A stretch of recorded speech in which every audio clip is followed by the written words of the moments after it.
Once again, we want to look at the perfect example of the one perfect man that walked on this earth, Jesus Christ, and to see in him an example for us to follow, particularly in the area of love. एक बार फिर हम इस धरती पर चलने वाले एक सिद्ध मनुष्य प्रभु यीशु मसीह के आदर्श उदाहरण को देखना चाहते हैं और उनमें हमारे अनुसरण के लिए एक उदाहरण देखना चाहते हैं, विशेष रूप से प्रेम के क्षेत्र में।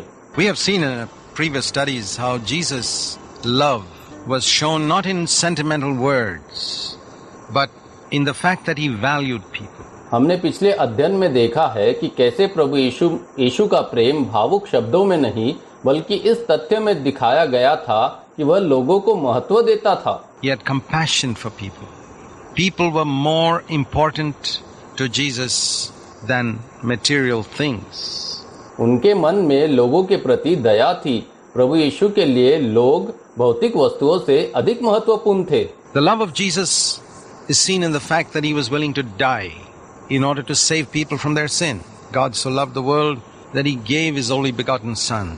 प्रभु यीशु का प्रेम इस तथ्य में देखा जाता है कि वह लोगों को उनके पाप से बचाने के लिए मरने को तैयार थे। परमेश्वर ने जगत से इतना प्रेम किया कि उसने अपना इकलौता पुत्र दे दिया। The highest proof of God's love is in this, that he gave his son to die for us. परमेश्वर के प्रेम का सर्वोच्च प्रमाण इसमें है कि उसने अपने पुत्र को हमारे लिए मरने के लिए दे दिया। Jesus said, "Greater love has no man than this, that a man lays down his life for his friends." प्रभु यीशु ने कहा, इससे बड़ा प्रेम किसी का नहीं कि कोई अपने मित्रों के लिए अपना प्राण दे। And it was not just physically that Jesus died. प्रभु यीशु की मृत्यु सिर्फ शारीरिक रूप से नहीं हुई थी। Every day in his relationships with people, he died to himself. हर दिन लोगों के साथ अपने संबंधों में वह स्वार्थ के प्रति मरे थे। This is the cross that he told us to take up daily. यह वो क्रूस है जिसे उन्होंने हमें प्रतिदिन उठाने के लिए कहा है। The greatest proof of my love for another is that I am willing to die to myself, to my rights, my reputation, my own interests in my relationship with that person. दूसरे के प्रति मेरे प्रेम का सबसे बड़ा सबूत यह है कि मैं उस व्यक्ति के साथ अपने संबंध में अपने अधिकारों के लिए, अपनी प्रतिष्ठा के लिए, अपने हितों के लिए मरने को तैयार हूँ। Anything less than this is not love. The world is full of people who seek their own, who are always seeking, how will this benefit me? इससे कम कुछ भी प्रेम नहीं है। दुनिया ऐसे लोगों से भरी है जो अपने हितों की तलाश करती है, जो सदैव यह खोजती रहती है कि इससे मुझे क्या लाभ होगा। That's what I meant by using people for one's own ends. अपने स्वार्थ के लिए लोगों का उपयोग करने से मेरा यही तात्पर्य है। True love is totally interested in the other person and not interested in what I can get out of that other person for myself. सच्चा प्रेम पूरी तरह से दूसरे व्यक्ति में रुचि रखता है और इसमें कोई दिलचस्पी नहीं है कि मैं उस दूसरे व्यक्ति से अपने लिए क्या प्राप्त कर सकता हूँ। And if we don't cleanse ourselves from this filthiness of the flesh and spirit that there is in all of us, we will never be able to love others with the love of God. यदि हम स्वयं को शरीर और आत्मा की इस गंदगी से शुद्ध नहीं करते हैं जो हम सभी में है, तो हम कभी भी ईश्वर के प्रेम के साथ दूसरों से प्रेम नहीं कर पाएंगे। We must ask the Holy Spirit to remove from us, to help us to crucify these wrong attitudes, so that we can love people with the love of God. हमें पवित्र आत्मा से प्रार्थना करनी चाहिए कि वह इन गलत मनोवृत्तियों को क्रूस पर चढ़ाने में हमारी सहायता करे ताकि हम ईश्वर के प्रेम के साथ लोगों से प्रेम कर सकें। And this is one reason why Jesus was never irritated with people. यही एक कारण है कि प्रभु यीशु लोगों से कभी चिढ़ते नहीं थे। Even if they were crude or stupid or they made mistakes, they may be slow, and they never got on his nerves. They never upset him. भले ही वे असभ्य या मूर्ख हो या उन्होंने गलतियां की हो सकता है कि वे धीमे रहे हो, लेकिन वे कभी भी उसकी हिम्मत पर नहीं उतरे। इन सभी बातों ने उसे कभी परेशान नहीं किया। Their untidiness, their disorderliness, their slowness, their carelessness, it never made him impatient or irritated. उनकी अस्वच्छता, उनकी अश्रृंखलता उनकी सुस्ती, उनकी लापरवाही ने उन्हें कभी अधीर और चिड़चिड़ा नहीं बनाया। Why do these things that you see in other people irritate you? ये चीजें जो आप दूसरे लोगों में देखते हैं वे आपको क्यों परेशान करती है? I'll tell you the reason. It's because you're not willing to die to yourself. मैं तुम्हें कारण बताऊंगा। ऐसा इसलिए है क्योंकि आप स्वार्थ के प्रति मरने को तैयार नहीं है। That's the reason. You do not know love. We sing about love, we speak about love. But what is the proof of love? That I'm willing to die. That when I see something which is slow or disorderly or untidy in that person, I'm willing to die. यही कारण है कि तुम प्रेम को नहीं जानते। हम प्रेम के बारे में गाते हैं, हम प्रेम के बारे में बात करते हैं, लेकिन प्रेम का सबूत क्या है कि हम स्वार्थ के प्रति मरने को तैयार हैं कि जब हम उस व्यक्ति में कुछ धीमा या अव्यवस्थित या गंदा देखते हैं तो मैं स्वार्थ के प्रति मरने को तैयार हो जाते हैं। I must love him first. You say, but don't you think we should correct him and set him right? Yes, by all means. Jesus also corrected. Why did people accept Jesus' correction and not accept the correction from the Pharisees?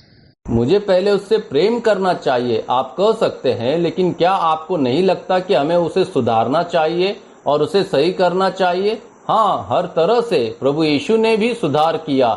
लोगों ने प्रभु यीशु के सुधारों को क्यों स्वीकार किया और फरीसियों के सुधारों को क्यों स्वीकार नहीं किया? Why was it different when Jesus said something they listened and when the Pharisees said the same thing they wouldn't listen? यह अलग क्यों था कि जब प्रभु यीशु ने कुछ कहा तो उन्होंने सुना और जब फरीसियों ने वही बात कही तो उन्होंने नहीं सुनी? It was because they saw Jesus loved them. ऐसा इसलिए था क्योंकि उन्होंने देखा कि प्रभु यीशु उनसे प्रेम करते थे। And when people see that you love them, they will accept your correction. जब लोग देखेंगे कि आप उनसे प्रेम करते हैं तो वे आपकी सुधारों को स्वीकार करेंगे। It's when we don't love them and we correct them that we are like the Pharisees. ऐसा तब होता है जब हम उनसे प्रेम नहीं करते हैं और हम उन्हें सुधारते हैं, तब हम फरीसियों की तरह बन जाते हैं। See, if I'm irritated with a person, I'm unfit to correct him. I need to correct myself. देखिए, यदि मैं किसी व्यक्ति से चिढ़ता हूँ तो मैं उसे सुधारने के योग्य नहीं हूँ। मुझे खुद को सही करने की जरूरत है। If I'm impatient with people, I'm not ready to correct them. I need to correct my own impatience first. But how many people see that? अगर मैं लोगों के प्रति अधीर हूँ तो मैं उन्हें सुधारने के लिए तैयार नहीं हूँ। मुझे पहले अपनी अधीरता को सुधारना होगा। लेकिन कितने लोग उसे देखते हैं? Do you see that you need to correct your irritation and your impatience and your lack of love before you correct the untidiness and the disorderliness and the carelessness and the slowness of other people? क्या आप देखते हैं कि अन्य लोगों की गंदगी, अव्यवस्था, लापरवाही या धीमेपन को सुधारने से पहले आपको अपनी चिड़चिड़ाहट, अपनी अधीरता और अपने प्रेम की कमी को ठीक करने की जरूरत है? Jesus said, before you see a speck in the other person's eye, you remove the beam from your own eye. प्रभु यीशु ने कहा कि इससे पहले कि आप दूसरे व्यक्ति की आंख में एक तिनका देखें, आप अपनी आंख से किरण निकाल लें। You know, a perfect person can easily bear with imperfect people. आप जानते हैं कि एक आदर्श व्यक्ति असिद्ध लोगों को आसानी से सहन कर सकता है। Jesus was perfect. That's why, even though he lived in a world which was thoroughly imperfect, he could bear with the imperfections of people. प्रभु यीशु सिद्ध थे, इसलिए भले ही वह ऐसी दुनिया में रहते थे जहां पूरी तरह से असिद्ध लोग रहते हैं, वह लोगों की असिद्धताओं को सहन कर सकता था। We who are not at all perfect, we who are so imperfect, why is it we cannot bear with other imperfect people? We are imperfect, they are imperfect. They have to bear with us and we have to bear with them. Why is it we find it so difficult to bear with other imperfect people around हम जो us? बिल्कुल भी सिद्ध नहीं है, हम जो इतने असिद्ध है, ऐसा क्यों है कि हम अन्य असिद्ध लोगों को सहन नहीं कर सकते? हम असिद्ध है और वे असिद्ध है, उन्हें हमें सहना होगा और हमें उन्हें सहना होगा। ऐसा क्यों है कि हमें अपने आसपास के अन्य असिद्ध लोगों को सहन करना इतना कठिन लगता है? I'll tell you the reason, my friend. It's because we are imperfect. मैं आपको कारण बताऊंगा मेरे दोस्त। ऐसा इसलिए है क्योंकि हम असिद्ध हैं। The more we press on to perfection, the more we take up the cross and die to ourselves, the more we will be patient. जितना अधिक हम सिद्धता की ओर बढ़ते हैं, उतना अधिक हम क्रूस उठाते हैं और स्वार्थ में मर जाते हैं, हम उतना ही धैर्य रखेंगे। And we will tolerate the mistakes of others. We'll be able to forgive them. We won't get upset. We won't get irritated. उतना ही दूसरों की गलतियों को सहन करेंगे, हम उन्हें माफ कर सकेंगे, हम परेशान नहीं होंगे, हम चिढ़ेंगे नहीं। We'll say, what does it matter? 2000 years from now, it won't make any difference, this little thing you're getting upset about. फिर हम कहेंगे, आज से 2000 साल बाद इसका क्या फर्क पड़ता है? कोई फर्क नहीं पड़ेगा, इतनी सी बात है कि हम परेशान हो रहे हैं। You see, you will see things from eternity's viewpoint. You'll see that that person has got to be loved more. Never mind if he made a mistake. आप देखिए, आप चीजों को अनंत काल के दृष्टिकोण से देखेंगे। आप देखते हैं कि उस व्यक्ति को अधिक प्रेम करना होगा। अगर उसने कोई गलती की है तो कोई बात नहीं। Look at the way some parents get irritated with their children. You think they really love them?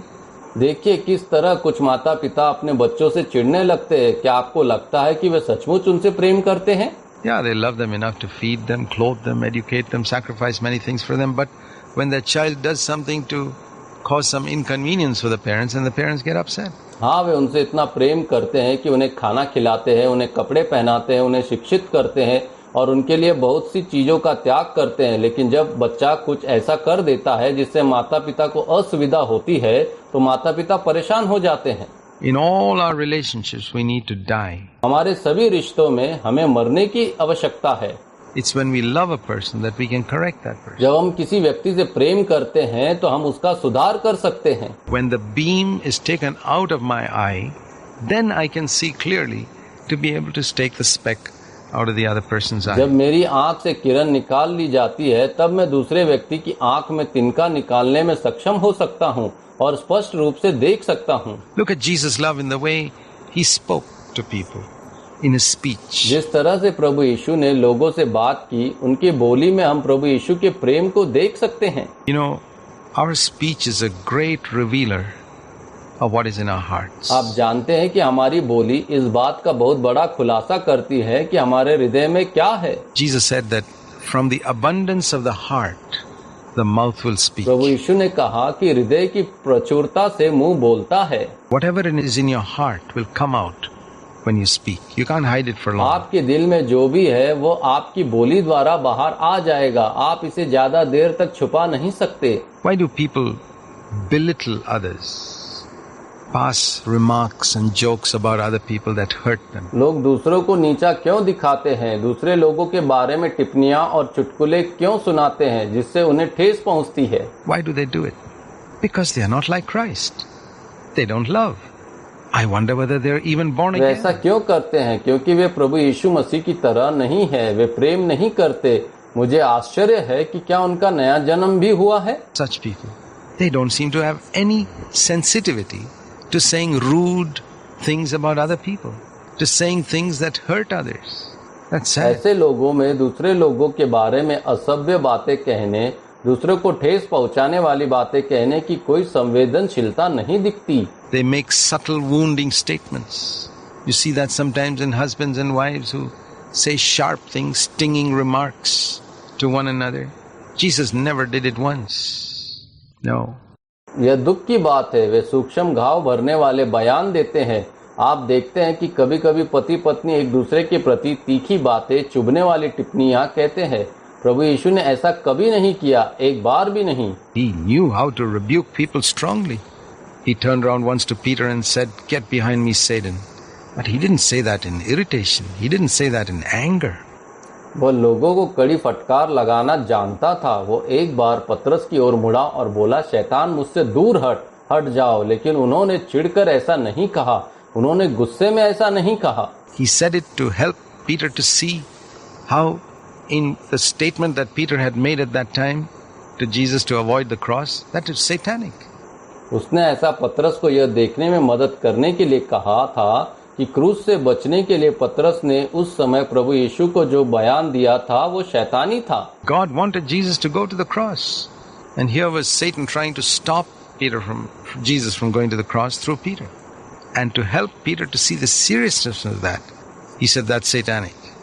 परमेश्वर चाहता था कि प्रभु यीशु क्रूस पर जाए और यहाँ शैतान पतरस के माध्यम से प्रभु यीशु को क्रूस पर जाने से रोकने की कोशिश कर रहा था।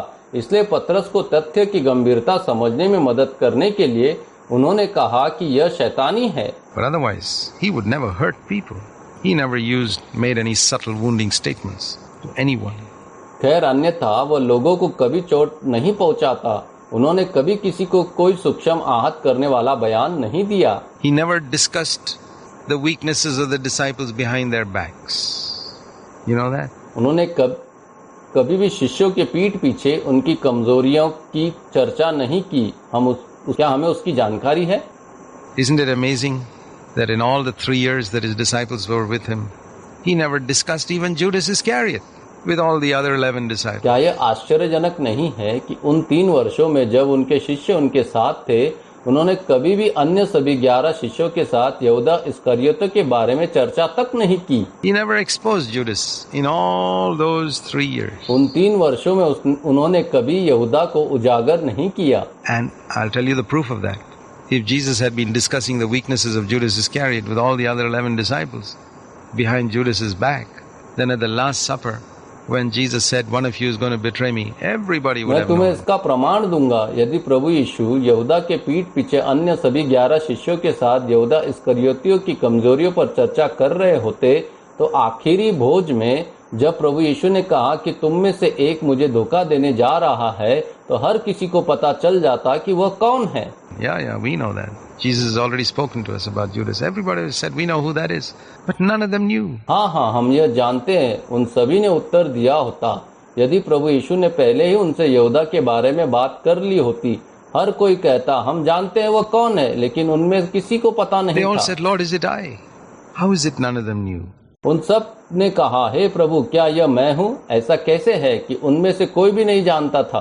It proves that Jesus never discussed even Judas Iscariot. Jesus was not a backbiter. Jesus was not a gossiper. इससे सिद्ध होता है कि प्रभु यीशु ने यहूदा इस्करियोतियों के बारे में भी कभी चर्चा नहीं की। प्रभु यीशु चुगलखोर नहीं थे। प्रभु यीशु पीठ पीछे बुराई करने वाले नहीं थे। A lot of believers are gossipers. A lot of believers are backbiters. You know why? बहुत से विश्वासी पीठ पीछे बुराई करने वाले हैं। बहुत से विश्वासी चुगली करने वाले हैं। तुम जानते हो क्यों? They haven't seen the glory of God. They haven't seen the goodness and the love of God in Jesus Christ. ऐसा इसलिए है क्योंकि उन्होंने परमेश्वर की महिमा नहीं देखी है। उन्होंने प्रभु यीशु मसीह में परमेश्वर की भलाई और प्रेम को नहीं देखा है। They talk about being filled with the Spirit and having supernatural experiences and praising and shouting God, but they haven't been freed from backbiting and gossiping. वे पवित्र आत्मा से भरे होने और अलौकिक अनुभव प्राप्त करने और प्रशंसा करने और चिल्लाने के बारे में बात करते हैं, लेकिन वे चुगली करने और पीठ पीछे बुराई करने में से मुक्त नहीं हुए हैं। We need to see the glory of Jesus, then only we can be like him. हमें प्रभु यीशु की महिमा को देखने की जरूरत है और तभी हम उसके जैसे बन सकते हैं। The Holy Spirit wants to show us how Jesus lived and then says, "Now let me make you like him." पवित्र आत्मा हमें दिखाना चाहता है कि प्रभु यीशु कैसे रहते थे। पवित्र आत्मा कहता है, अब मैं तुम्हें उनके जैसा बनाऊंगा। He doesn't just say be like him. He says, "Let me make you like him." Isn't that good? यह सिर्फ यह नहीं कहता उनके जैसा बनो, नहीं, वो कहते हैं मैं तुम्हें उनके जैसा बनाऊंगा। क्या यह अच्छा नहीं है? Supposing the Holy Spirit just showed me the glory of Jesus and said, "Be like him," I just give up in discouragement. I say, "Lord, I can't." मान लीजिए कि पवित्र आत्मा ने मुझे प्रभु यीशु की महिमा दिखाई और कहा उनके जैसा बनो, तो मैं निराश हो जाऊंगा और हार मान लूंगा। मैं कहूंगा परमेश्वर मैं नहीं कर सकता। But that's not what the Holy Spirit says. The Holy Spirit shows us the beauty of Jesus and the way he spoke, and then says to us, "Now my son, my daughter, will you allow me to make your speech also like that? Pure, good, loving. Will you let me control your tongue?" परंतु पवित्र आत्मा ऐसा नहीं कहता। पवित्र आत्मा हमें प्रभु यीशु की सुंदरता को उसके बोलने के तरीके से दिखाता है और फिर हमसे कहता है, अब मेरे बेटे, मेरी बेटी, क्या तुम मुझे अपनी बोली को भी वैसा ही बनाने की अनुमति दोगे? शुद्ध, अच्छी, प्रेम पूर्वक। Will you let me control your speech from today onwards? This is the fullness of the Spirit. क्या आप मुझे अपनी जीभ पर नियंत्रण रखने दोगे? क्या आप आज से मुझे आपकी बोली पर नियंत्रण रखने दोगे?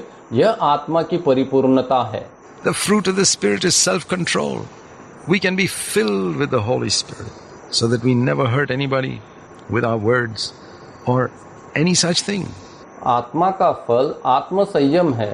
हम पवित्र आत्मा से भरे जा सकते हैं ताकि हम कभी भी अपने शब्दों या ऐसी किसी बात से किसी को ठेस न पहुंचाए। He leads us along the path of death to ourselves.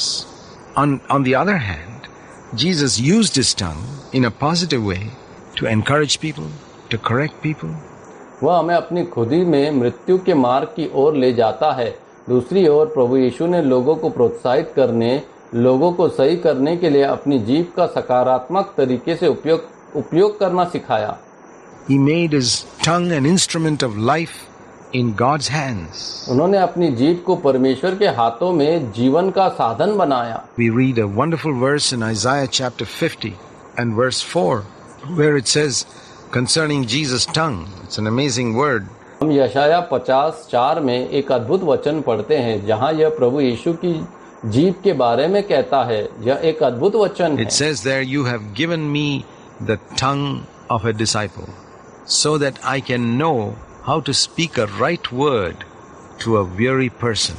वहाँ यह लिखा गया है, तूने मुझे एक शिष्य की जीभ दी है ताकि मैं जान सकूं कि एक थके हुए व्यक्ति से सही शब्द कैसे बोलना है। Just think if you could have a ministry like that. You don't have to be a preacher. You may never stand in a pulpit.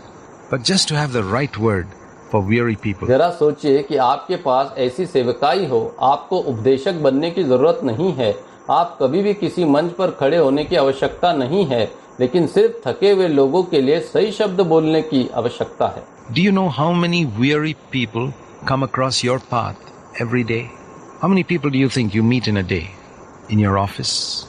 In your neighborhood? क्या आप जानते हैं कि प्रतिदिन कितने थके हुए लोग आपके रास्ते में आते हैं? आपको क्या लगता है कि आप एक दिन में कितने लोगों से मिलते हैं? अपने कार्यालय में, अपने पड़ोस में? There must be at least some. And some of them are weary. कम से कम कुछ तो होने ही चाहिए और उनमें से कुछ थके हुए हैं। And do you have a word to encourage them? Or do you gossip, backbite, discuss politics and the weather and they remain with their heaviness? क्या आपके पास उन्हें प्रोत्साहित करने के लिए एक वचन है या क्या आप बस बैठकर राजनीति, मौसम पर चर्चा करते हैं और वे अपने बोझिलपन के साथ बने रहते हैं? God wants you to use your tongue. God wants to use your tongue to speak a word of encouragement and sometimes a word of correction too. परमेश्वर आपकी जीभ का उपयोग करना चाहता है। परमेश्वर आपकी जीभ का उपयोग प्रोत्साहन के एक शब्द बोलने के लिए करना चाहता है और कभी-कभी सुधार का एक शब्द भी। Jesus used his tongue also as a sword to cut down the proud and the haughty. अभिमानियों और घमंडियों को काटने के लिए प्रभु यीशु ने अपने जीभ को भी तलवार के रूप में प्रयोग किया। Think of how the Roman centurion must have been encouraged when Jesus said, I've never seen such great faith.